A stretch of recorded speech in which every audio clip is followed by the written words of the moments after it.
at makatutulong ang ating mga sufferings diyan. Hindi nga ba mas matatag ka ngayon, mas madiskarte ka ngayon, mas malapit ka ngayon sa Panginoon dahil sa mga problemang naranasan. Makatutulong ang mga sakripisyong ito. Pero wag tayo mag-focus dito.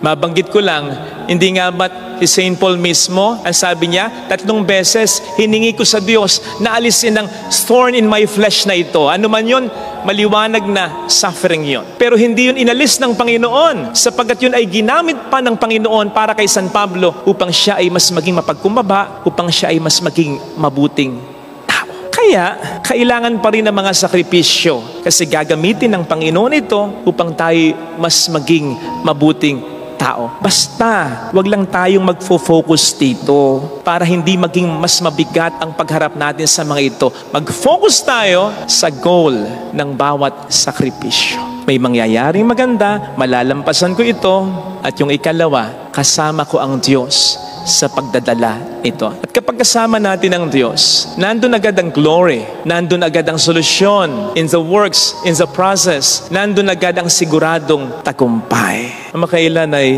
nag-text sa akin yung kaibigan ko kasi pinagdarasal namin yung kalusugan niya. May natagpuan kasing malaking mass sa kanya. So ang prayers namin ay benign sana. After a while, nag-text siya, Father, cancer, stage 3. So nalungkot ako para sa kanya. Pero isang araw makalipas, nag-text na naman, Father, I'm so blessed. I'm blessed. Lub-lub ko, cancer, stage 3, blessed. And then, she continued, Father, ang daming nagmamahal sa akin. Mga kapatid ko, yung iba uuwi pa para tulungan ako, i-assist ako. Maraming mga doktor ang magtutulong-tulong para mapagaling ako. May pampagamot ako. Nandiyan ang mga anak ko, mga kaibigan ko kayo. Blessed ako. So, nakita niyo, hindi pa man, kita na niya agad kung paano kumikilos ang Diyos sa kanya.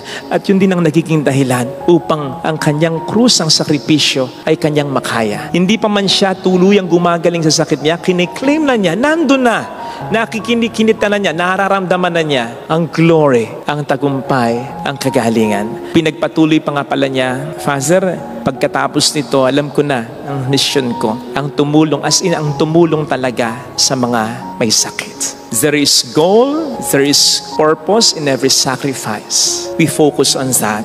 And for us to be able to focus on that, we believe that God is us in order to accomplish that purpose, that goal in our life. Sana napansin nyo din, kaugnay nito, yung sinabi ni Kristo kay Judas. Pagtapos niya itong bigyan ng tinapay at ipagsawsaw. Ang sabi ni Jesus kay Judas, gawin mo na ang gagawin mo. Kung iisipin po natin, po pwedeng hindi talaga sinabi ni Jesus ito diretso kay Judas.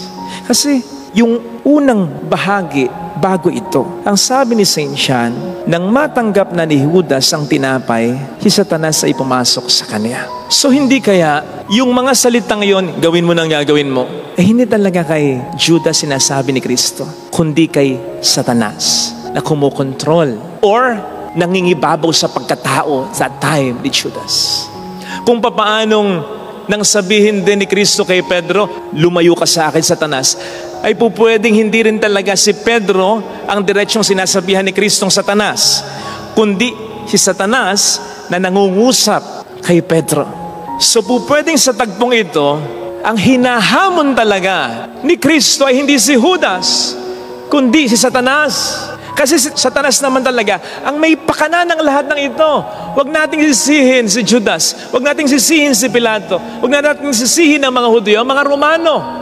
Ang kasalanan ng tao ang siyang dahilan kung bakit napako si Kristo, at si Satanas ang dahilan ng lahat ng ito. Kaya kung ipaparaphrase natin yung sinasabi ni Jesus kay Judas na sinasabi niya kay Satanas, kung anong gagawin mo, Satanas, mo na, bring it on. Alam kong mahihirapan ako, pero alam ko ngayon pa lang tagumpay ako. Dahil alam ni Jesus ang purpose ng kanyang magiging sakripisyo, at alam din ni Jesus ng Diyos ay kanyang kasama. Kaya hindi pa man nandun na ang tagumpay niya.